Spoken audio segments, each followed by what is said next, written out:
Сәлеметсіздер ме оқушылар? Бүгін біз 53-ші сабағымызды орындайтын боламыз. Балалар, сабақты бастамас бұрын менің каналыма тіркеліп, лайк басып, қоңыраушаны басып қойды ұмытпаңыздар. Бізде аудан мен шамалар, шеңбер, дөңгелек және олардың элементтері. Сен шеңберді не екенін білетін боласың, шеңбер сызуды үйренесің. Бірінші тапсырмада бізде адамдар уақытты өлшеуді өте ерте заманда үйренді. А нұсқасында суретте ертедегі су және күн сағаттары бейнеленген. Олардың қазіргі сағаттармен қандай ұқсастығын байқауға болады дейді. Пішіні қандай дейді. Ең бірінші суретте бізде екі жағында ұстап тұратын және ортасында үшбұрышты ұқсас келеді екен. Екінші суретте балалар біздің бұл сағатымызға ұқсайды екен, сағат домалақ, әрі бұл жерде де сағаттың тіліне ұқсас бір нәрсе көріп тұрмыз. Енді шеңбер дөңгелектің шекарасы, дөңгелек барлық нүктелері центрден бірдей қашықтықта орналасқан сызықпен шектелген жазық фигура. Шеңбер дегеніміз мінекей мынау, дөңгелектің шекарасы. Дөңгелек барлық нүктелері центрден бірдей қашықтықта орналасқан сызықпен шектелген жазық фигура. Мінекей дөңгелек дегеніміз мынау. Барлық нүктелері центрден бірдей қашықтықта орналасқан сызықты шектелген сызықты фигура екенін көрініп тұр. Енді бізде үшінші суретте шеңберіміздің ортасында оң нүктесі берілген. Оң нүктесі дөңгелектің шеңбердің центнері болады екен, балалар. Енді ал мынау бізде жазылып тұрған әріміз бұл радиус. Радиус бұл шеңбердің центріне оның бойында жатқан кез келген нүктемен қосатын кесінді болады екен. Мінекей бізде мына жерде нүктеміз бар, сол кесіндімен қосып тұр екен. Енді бізде төртінші суретке қарасақ, АВ диаметр. Диаметр дегеніміз мынау, ортасында нүктенің үстінде тұрған. Шеңбердің центрі арқылы өтетін және шеңбердің екі нүктесін қосатын кесінді болады екен. Бізде екі нүктені қосатын кесінді балалар. Енді бізде ә нұсқасында шеңбердің радиусы мен диаметрін өлше дейді. Бізде жаңа айттық, радиустың бір жақ беті бізде жартысын құрап тұр. Демек, ол бізде радиус 2 сантиметр деп аламыз. Содан кейін диаметр дегеніміз мінекей мына жерде 2 сантиметр, мына жерде 2 сантиметр, балалар. 2-ні 2-ге қоса ол бізде 4, демек диаметр бізде 4 сантиметр болады екен. Келесі балалар бізде екінші тапсырма. Сызбаларға қарап сұрақтарға жауап бер дейді. Бізде бұл жерде шеңберлер домалақ шеңберлер белгіленген екен. Бірінші А нұсқасын мен оқиын. Қай сызбада шеңбердің центнері ортақ? Осы шеңберлердің радиусының ұзындықтары бірдей ме дейді. Бізде үшінші суреттегі центнер ортақ екен, мінекей. Радиустар және шеңбердің радиусы ұзындығы бізде әртүрлі. Екінші Ә нұсқасы, қай сызбада шеңбердің радиусы ортақ және радиустардың ұзындықтары әртүрлі? Ол бізде үшінші суреттегі шеңбердің радиусы ортақ және радиустардың ұзындықтары бізде әртүрлі екен. Б нұсқасында екі түрлі шеңбердің центнері ортақ, радиустары бірдей бола ма?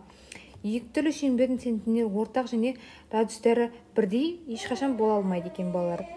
Енді В нұсқасында қай суретте шеңберлердің центнері ортақ емес және радиустардың ұзындығы бірдей дейді. Бізде 4-ші және 5-ші суретте шеңберлердің центнері ортақ болып тұрған жоқ, және радиустардың ұзындықтары бірдей екен. Енді Г нұсқасында қай суретте шеңберлердің центнері ортақ емес және радиустардың ұзындығы әртүрлі дейді. Бізде бірінші және екінші суретімізде шеңберлердің центнері мінекей ортақ екен. Ортақ емес. Өйткені мынау бізде кіші шеңберіміз ортада тұрған жоқ, мінекей. Мына суретте де дәл солай. Ол шетіне шығып кеткен, балалар. Демек, ол ортақ емес және радиустардың ұзындықтары бізде әртүрлі екенін көріп тұрмыз.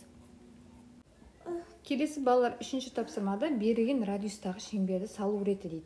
Бірінші бізде циркульдің инесін нөлге, ал циркульді қарындашы бар ұшын сызғышты бөлігіне мысалы 3 сантиметр. Мына жерде бізде суретте көрсетілген, бірінші суретте циркулімізді бізде сызғышпен 3 сантиметр деп мысалы өлшеп алдық.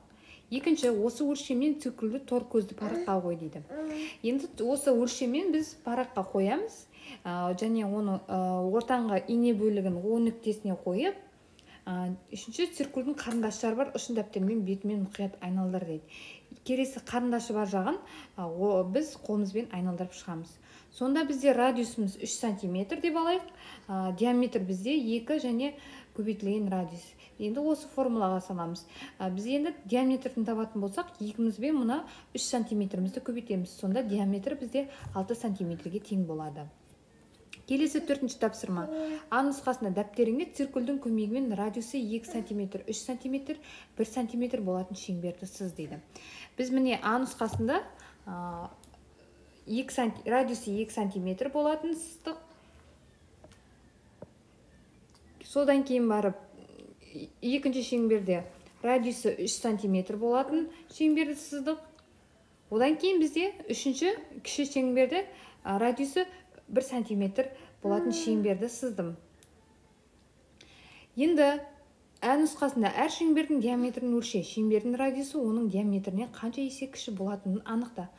Қандай қорытынды шығаруға болады дейді. Бізде бірінші сызбада қарайтын болсақ, диаметрі 2 көбейтілген радиус 1. Ол дегеніміз енді диаметріміз дегеніміз енді 2-ні біз 2-ге көбейтеміз. Біз мына формулаға саламыз дегені. Сонда бізде 2-ні 2-ге көбейтсек 4 сантиметрге тең. Енді радиусы бізде 2 есе кіші. Енді диаметр бізде 2 көбейтер радиусы 2. Екінші шеңберде біз 2 мен радиус 2-ні көбейтеміз. Сонда диаметрі бізде 2-ні көбейтілген, ол бізде диаметрі 6 сантиметр, радиусы 2 есе кіші болады екен. Енді бізде үшінші шеңбер диаметрі 2 көбейтілген радиус 3. Ол дегеніміз бізде 2-мізбен 1-мізді көбейтеміз. Сонда 2 сантиметр. Диаметрі 2 сантиметр. Радиусы 2 есе кіші. Кез келген шеңбердің радиусы оның диаметрінен 2 есе кіші болады екен балалар. Келесі балалар 5-ші тапсырма есептерді шығар дейді.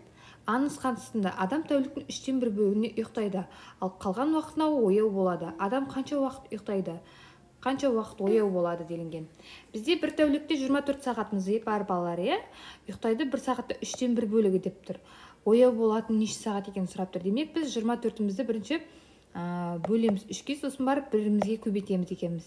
Демек бізде ол 24-ті 3-ке бөлсек 8, 8-ді 1-ге көбейтсек 8 сағатымыз ұйықтауға кетеді екен. Келесі, енді біз 24 сағатымызды мына 8 сағатымызға азайтатын боламыз. Сонда бізде 16 сағатымыз болады. Демек 16 сағаты ояу болады екен. Жауабы адам 8 сағат ұйықтаса 16 сағат ояу болады. Ә нұсқасы бөшкеден 8 литр су алынды. Ол бөшкедегі барлық судың 4-тен бөлігін құрайды. Бөшкеде қанша литр су болған дейді. Бізде алынған 8 литр су 4-тен 1 бөлігі алынған. Болғаны қанша литр екен белгісіз. Бірінші біз 8-мізді көбейтеміз мына 4-мізге және оған бөлегіміз 1-мізді. 8-ді 4-ге көбейтсек 32, 32-ні 1-ге көбейтсек ол 32 литр болады екен. Бөшкеде 32 литр су болды. Келесі балалар 6-шы тапсырмада есепте тексеруді орында дейді. Мен бірден бұл жерде жазып шыға салдым және атапты солай шығатын боламын. Ең бірінші 415-мізді қосамыз біз 37-ге. Яғни бірліктерді бірліктерге, ондықтарды ондықтарды, жүзіктерді жүзіктен астына жазатын боламыз. Сонда ол бізде 452-ге тең болады екен. Келесі 552-мізді қосамыз біз 379-ға, ол бізде 931-ге тең болады. Келесі 505-мізден аламыз біз 317-мізді, ол бізде 188-ге тең болады. Келесі 325-мізден аламыз 197-мізді, ол бізде 128-мізге тең болады екен. Келесі 689-мізді қосамыз 309-ға, ол бізде 998-ге тең болады екен балалар. Келесі 1000-мыздан аламыз біз 654-мізді, ол бізде 346-ға тең. Келесі 713-мізден аламыз 237-мізді, ол бізде 476-мызға тең екен. Келесі 546-мызды қосамыз 454-ке, ол бізде 1000-ға тең болады екен балалар. Енді 7-ші тапсырма салыстыр дейді. Бұл жерде бізде 90 минут үлкен ба, әлде 1 сағат үлкен ба дейді. Әрине бұл жерде бізде 90 минутымыз үлкен болады екен балалар. Келесі 2 сағат және 120 минут дейді. Бізде 2 сағат дегеніміз ол бізде 120 минут. Демек ол бір-біріне тең-тең болады екен. Бізде 9 айымыз үлкен ба, әлде 1 жылымыз үлкен ба?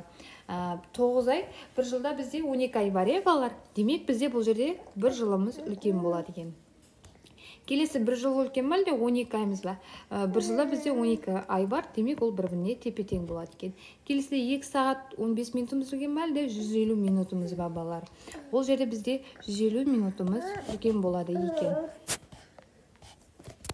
Бір кетшін.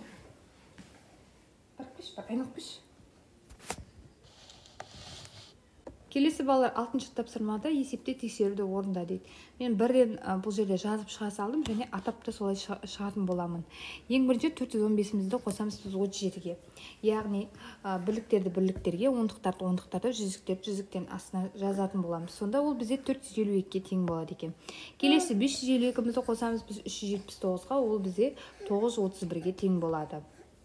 Келесі 505-мізден аламыз біз 317-мізді, ол бізде 188-ге тең болады. Келесі 325-мізден аламыз 197-мізді, ол бізде 128-мізге тең болады екен. Келесі 689-мызды қосамыз 309-ға, ол бізде 998-ге тең болады екен балалар. Келесі 1000-мыздан аламыз біз 654-мізді, ол бізде 346-ға тең. Келесі 713-мізден аламыз 237-мізді, ол бізде 476-мызға тең екен. Келесі 546-мызды қосамыз 454-ге, ол бізде 1000-ға тең болады екен балалар.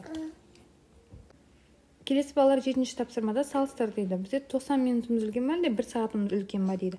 Бұл жерде бізде 90 минутымыз үлкен болады екен. Келесі бізде 2 сағатымыз үлкен ба әлде 120 минутымыз үлкен ба дейді.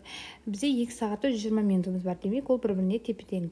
Келесі 9 ай әлде 1 жыл. Бізде 1 жылда 12 ай бар, демек бізде 1 жылымыз үлкен болады екен. Келесі 1 жыл әлде 12 ай.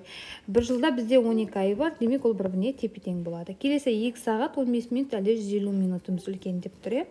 Бұл жерде бізде 150 минутымыз үлкен. 50 минут немесе 1 сағат. Бізде 1 сағатта 60 минут бар, демек 1 сағатымыз үлкен болады. Келесі бізде 1 сағат және 30 минут әлде 3 сағат. Бұл жерде әрине 3 сағатымыз үлкен. Келесі 1 сағат 20 минут әлде 2 сағат. Бұл жерде әрине бізде 2 сағатымыз үлкен. Келесі 1 сағат 1 минут әлде 11 минутымыз үлкен. Бұл жерде әрине 1 сағат 1 минутымыз үлкен болады.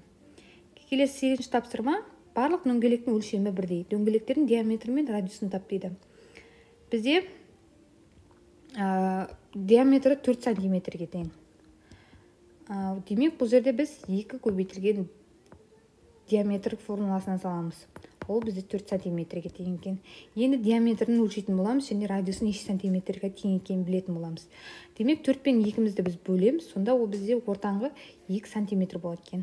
Келесі енді диаметрімізді біз мына 2-ге бөледі екенбіз. Сонда 2-ні 2-ге бөлсек, ол да 1 сантиметр. Жауабы бізде диаметрі 2 сантиметр, ал радиусымыз 1 сантиметрге тең.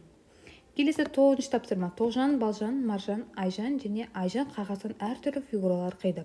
Біреуі дөңгелекті торкөз парақтан, біреуі жолды дәптер парақтан қиды. Енді біреуі шаршыны торкөз парақтан, біреуі жолды дәптер парақтан қиып алды. Ал біреуі ақ қағаздан жалау қиды. Айша мен Балжан дөңгелек қиды. Айша мен Тоғжан торкөз парақтан қиды. Тоғжан мен Маржан шаршы қиды. Сонда кім не қиды дейді. Сонда бізде қарайтын болсақ, Тоғжан ол бізде торкөзден шаршы қиды дейміз. Айшамыз торкөзден шеңбер қиды. Балжан жолды дәптерден шеңбер қиды. Маржан жолды дәптерден шаршы қиды. Ал Айжанымыз ақ қағаздан жалау қиды деп айтады екенбіз балалар. Балалар, осымен біздің сабағымыз тәмам. Менің каналым сіздерге пайдалы болса, каналыма тіркеліп, лайк басып, қоңыраушаны басып қойды ұмытпаңыздар. Келесі сабақта біз кездескенше.